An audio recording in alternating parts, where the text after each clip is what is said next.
Putusan DKPP yang memecat Ketua KPU Hasyim Asyari diharapkan seluruh pihak menjadi pintu masuk dalam perbaikan perekrutan calon pemimpin lembaga.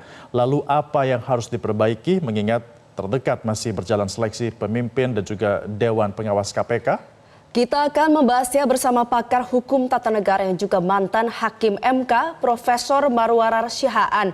Selamat pagi Prof. Marur, bagaimana tanggapan Anda soal kasus Ketua KPU terjerat kasus asusila dan juga bahkan dari kurun waktu 2017-2023 ada 25 kasus pejabat KPU Bawaslu yang tersandung kasus ini?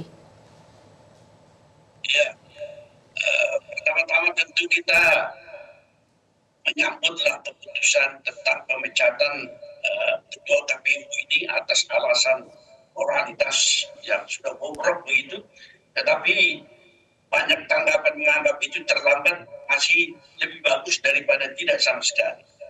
Oleh karena itu sebenarnya ini adalah satu bagian, kalau kita kembali kepada kondisi reformasi yang lalu, ada suatu TAP MPR yang dihasilkan, yaitu TAP MPR nomor 6 tahun 2001, bahwa kondisi kehidupan etik berbangsa bernegara yang merosot itu menjadi sumber dari segala kericuhan ataupun kemerosotan kita sebagai bangsa akhir-akhir ini. Oleh karena itu memang ke depan apa yang dikatakan proses rekrutmen juga harus dibenahi sedemikian rupa dengan satu standar etik. Bukan hanya orang-orang yang akan direkrut sebagai pimpinan-pimpinan itu yang memiliki standar etik yang tinggi, tetapi juga orang-orang yang merekrut harus memiliki standar etik yang tinggi sehingga bisa bertemu pada satu titik di mana mereka yang dipilih pada akhirnya boleh melaksanakan suatu kekuasaan yang juga mengalami kejujuran dalam satu proses dan memiliki tingkat moralitas yang tinggi sehingga tidak ada penyalahgunaan, apalagi yang mengorbankan misalnya mereka yang berada di tataran bawah yang umumnya wanita, dan seorang pejabat tinggi tersebut merasa berhak karena jabatannya untuk memperlakukan hal-hal seperti itu terhadap mereka yang lebih lemah posisinya, terutama wanita dalam skala ini.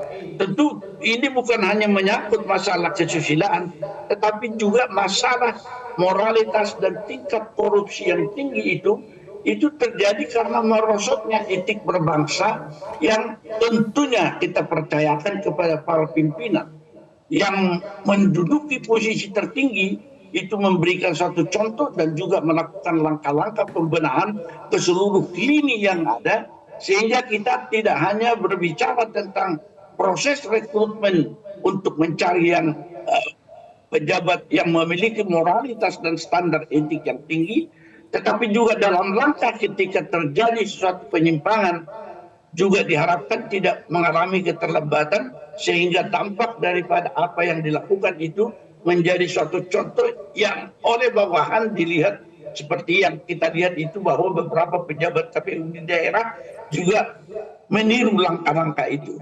Oleh karena itu ke depan standar dan proses rekrutmen dengan tingkat etik yang tertinggi ini harus dimulai dan juga mengacu kepada etik yang ditetapkan di dalam TAP MPR nomor 6 tahun 2001, yaitu etik berbangsa dan bernegara yang juga memiliki bagian-bagian tersendiri terutama dalam etik politik dan pemerintahan.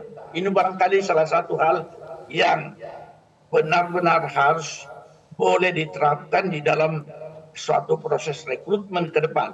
Tetapi boleh kita katakan pimpinan yang tertinggi itu memiliki tanggung jawab dan juga menjadi acuan untuk bisa melihat apakah memang ada itikat untuk melakukan suatu seleksi kepemimpinan dengan tingkat etik yang tertinggi yang boleh kita harapkan menjalankan kekuasaan itu dengan penuh tanggung jawab sehingga kita sebenarnya bisa keluar dari krisis apa yang dikatakan juga krisis korupsi di dalam pemerintahan kita, yang juga bisa merupakan satu indikator, yaitu ketika pemimpin-pemimpin memiliki kecenderungan untuk menyalahgunakan jabatan, juga di dalam hubungan-hubungan dengan lawan jenis yang menjadi bawahan dan boleh disalahgunakan kedudukan tersebut sedemikian rupa, itu juga merupakan sumber yang akan merambat kemana-mana dan juga akan merambat ke lain sisi seperti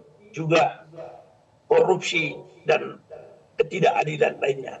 Saya kira ini yang harus dibenahi ke depan, proses rekrutmen, kemudian cara mencari pimpinan ketika sudah ditentukan standar yang tinggi, menguji ke bawah, dan pada tingkat terakhir juga mencoba mencari masukan apakah mereka yang telah dipilih ini atau diseleksi ini benar seperti yang digambarkan, dia memiliki tingkat etik yang tinggi dengan melihat di tengah masyarakat secara inkognito atau secara diam-diam dengan tim yang disebutkan bisa mencari fakta di lapangan. Saya kira demikian yang bisa kita kemukakan. Prof. Maru, yang saat ini sedang berjalan adalah pemilihan pansel, pimpinan dan juga Dewan Pengawas KPK. Kalau tadi ada katakan harus dibenahi proses perekrutannya, mulai dari mana pembenahan ini bisa dilakukan, Prof? Saya kira di dalam tingkat pertama, yaitu memilih juga panitia seleksi harus benar-benar orang yang memenuhi syarat di dalam kriteria yang akan kita tetapkan untuk memilih orang-orang yang duduk di dalam satu jabatan. Yang kedua tentu harus juga mereka menentukan apa standar yang digunakan terhadap seleksi ini. Misalnya apakah itu integritas cukup, apakah itu juga pengetahuan dalam bidang yang akan dikelolanya. Kemudian apakah dia memiliki juga independensi. Independensi itu salah satu, boleh dia menolak tekanan, pengaruh, ataupun yang paling aktual sesungguhnya suap dan sogok itu yang juga akan kita lihat bagaimana cara hidupnya di tengah-tengah masyarakat ketika dia belum menjabat. Itu menjadi data-data yang harus dapat ditelisik dengan tim investigator yang di lapangan akan menemukan apakah memang apa yang dia terangkan di dalam data-datanya itu cukup cocok dengan kehidupannya sehari-hari. Di tengah masyarakat, biasanya kita menemukan itu sampai ke tingkat RT, bagaimana dia sesungguhnya. Dan di samping itu juga kita melihat di ilmu pengetahuan atau standar keilmuan.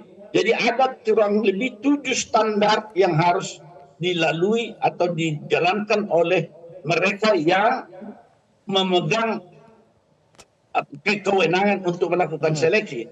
Tetapi lebih daripada itu juga harus diperiksa apa yang disebutkan kondisi kejiwaan dari mereka yang mampu sebenarnya mengelola kewenangan yang ada di tangannya dengan tekad untuk kepentingan bangsa dan negara.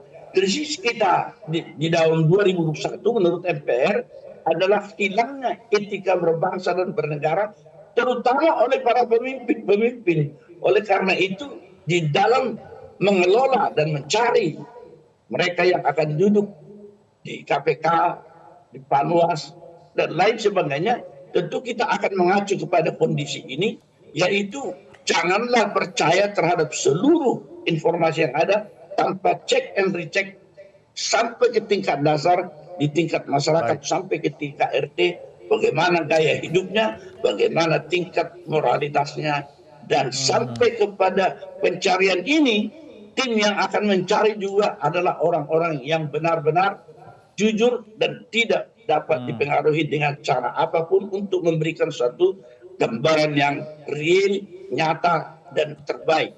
Saya kira ini sudah terjadi juga di dalam beberapa proses seleksi, tetapi mengalami kegagalan karena juga memang kita tidak bisa melihat bagaimana sebenarnya kejiwaan seseorang itu. Oleh karena itu pemeriksaan kejiwaan yang dilakukan oleh pihak yang berwenang tentang itu juga pada tahap terakhir harus dilakukan bagaimana tanggung jawab seseorang itu ketika ada kekuasaan yang besar berada di tangannya.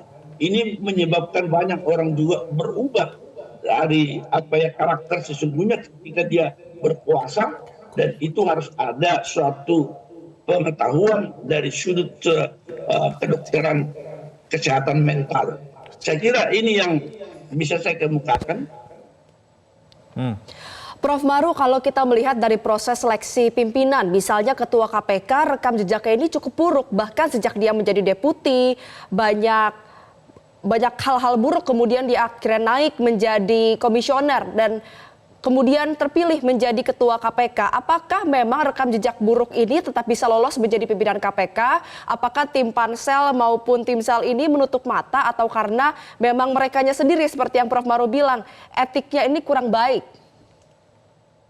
Ya memang di dalam proses seperti ini, kita membutuhkan ini yang dikatakan TAP MPR itu etik berbangsa dan bernegara yang merosot, itu menyebabkan juga ini di dalam proses seleksi, misalnya kalau mereka memiliki kawan-kawan yang ada di dalam tim seleksi itu, ada suatu kelonggaran-kelonggaran tertentu yang diberikan, sehingga kemudian mereka sudah disajikan data-data, tetapi mereka menyampingkan itu dengan katakanlah karena mereka sudah bersahabat. Dan ini tingkat independensi daripada tim seleksi juga harus ada. Oleh karena itu kritik kita di dalam proses seleksi, misalnya hakim MK di DPR, ada satu aturan-aturan tertentu yang juga harus disusun, misalnya kalau anggota DPR itu akan masuk ke dalam satu jabatan tertentu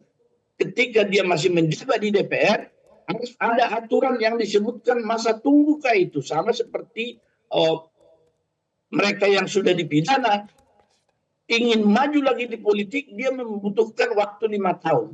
Demikian juga sebenarnya di DPR, kalau kawan-kawan sendiri yang memilih, ada kecenderungan untuk tidak independen, karena kawan sendiri misalnya, sehingga kita perhatikan anggota BPK yang pada saat dipilih masih menduduki jabatan di DPR, dipilih oleh komisinya sendiri, juga anggota MK pada saat akan dipilih masih anggota DPR, itu boleh jadi satu sumber yang dikatakan menghilangkan independensi tim seleksi itu sendiri atau mereka yang memilih itu. Oleh karena itu, untuk melepaskan semua ini, kita melihat di dalam peraturan perundang-undangan disusun supaya ada masa jeda dulu 5 tahun. Itu salah satu yang kita perhatikan. Tetapi kelonggaran itu di tingkat atas boleh jadi juga sudah diterima laporan-laporan, tetapi tidak ada keinginan untuk menelisik ke tingkat paling bawah itu, seperti kita katakan ada tim investigasi untuk melihat kebenaran apa yang dikatakan gambaran tentang kepribadian seseorang, sampai di tingkat RT, bagaimana dia dari sudut ketaatan beragama, ketaatan terhadap hukum, pergaulannya, dia seorang yang rendah hati, dia seorang yang mampu menegakkan kebenaran. Di tingkat RT, seorang warga itu akan dapat terlihat dari laporan-laporan masyarakat yang ada di lokasi di mana dia tinggal. Seluruhnya ini harus dihimpun, tetapi pertama yang mengambil keputusan terakhir juga harus memiliki tekad bahwa dia akan menghayati betul etika pemerintahan, etika politik, etika berbangsa itu. Pada akhirnya di dalam memutuskan, dia akan juga merasakan turut bertanggung jawab terhadap kerusakan. Kalau nanti seperti yang terjadi ini, apakah pimpinan KPK, pimpinan KPU mengalami hal yang harus dipecat, meskipun kita lihat wah sesuatu hal yang sudah terlambat begitu, banyak keputusan barangkali yang sudah dilakukannya tentu bertentangan dengan etik moral berbangsa bernegara yang kita harapkan seperti yang termuat dalam TAP MPR nomor 6 tahun 2001. Ini merupakan kunci sebenarnya TAP MPR nomor 6 tahun 2001 tersebut, konstatasi kerusakan dan kemunduran kita karena etik politik, etik pemerintahan, etik berbangsa yang sudah merosot sama sekali. Tentu itu merujuk terutama kepada pimpinan-pimpinan, dan tanggung jawab terakhir ada pada pimpinan tertinggi membawa kita untuk kembali kepada moral dan etika bangsa untuk bisa mencapai keadilan dan kemakmuran bagi rakyat. Saya kira ini yang saya temukan atau saya alami dalam banyak hal. Itu yang Prof. Maru alami dan juga intinya ini bukan hanya dari kandidat calon pemimpinnya saja, tapi juga dari tim seleksinya juga harus dibenahi, Prof. Ya, terima kasih. Pakar Hukum Tata Negara yang juga mantan Hakim MK, Prof. Marwarar Siahaan sudah bergabung bersama kami di Metro Pagi Prime Time. Jelajahi cara baru mendapatkan informasi. Download Metro TV Extend sekarang.